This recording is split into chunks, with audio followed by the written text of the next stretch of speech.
আমার কাছে এক লোক আসছে গণ অভ্যুত্থানের পরে বিপিসি পেট্রো বাংলার চেয়ারম্যান করে দিতে হবে 100 কোটি টাকা দিয়ে। সার্জি যেগুলো বলছে এটা আমি নিজে সাক্ষী, আমার কাছে আসছে। তাহলে এই প্রশ্নটা আমাদেরকে সভরেন্টি আকারে পলিটিক্যাল সভরেন্টির কোশ্চেনের জায়গা থেকে ডিল করতে হবে। দ্বিতীয় যেটা বলে আমার বক্তব্য শেষ করবো সেটা হচ্ছে কাঠামো, জ্বালানিকে ডিল করবার যে কাঠামো দুনিয়া আমাদেরকে চাপিয়ে দিয়েছে এবং এটার সাথে আমাদেরকে পরিবেশকে এনভায়রনমেন্টকে ট্যাগ করে দিয়েছে। Can we afford it? Certainly we have to deal with the fossil fuel. Certainly we need clean pure energy. Certainly we need to address the climate resilience questions.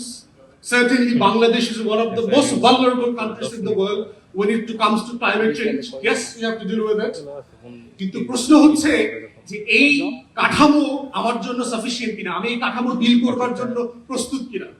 পশ্চিমারা তো 17th সেঞ্চুরি থেকে industrial revolution করে ফেলেছে, সে তার দেশকে develop করে ফেলেছে, নেশনকে uplift করে ফেলেছে।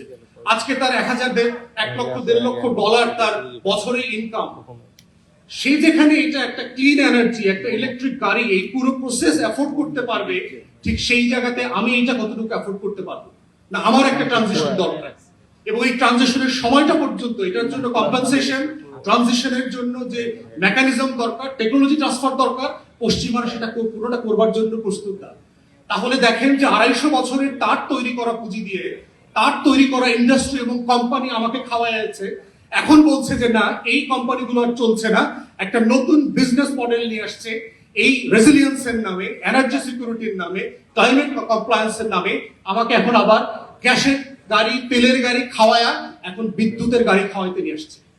এগেইন বিজনেসটা কার কাছে? বিদ্যুতের গাড়ি। আমার তৃতীয় বিশ্বের দেশের কাছে তো এই বিজনেস নাই। সে তো আমেরিকাতে এটা বলছে না, পশ্চিমারা এটা সে বলছে না যে আমি যখন নতুন এনার্জি ফ্রেমওয়ার্কের কথা বলছি, I shall share the profit, the manufacturing, the employment with the third world country, সেটা কিন্তু সে বলছে না।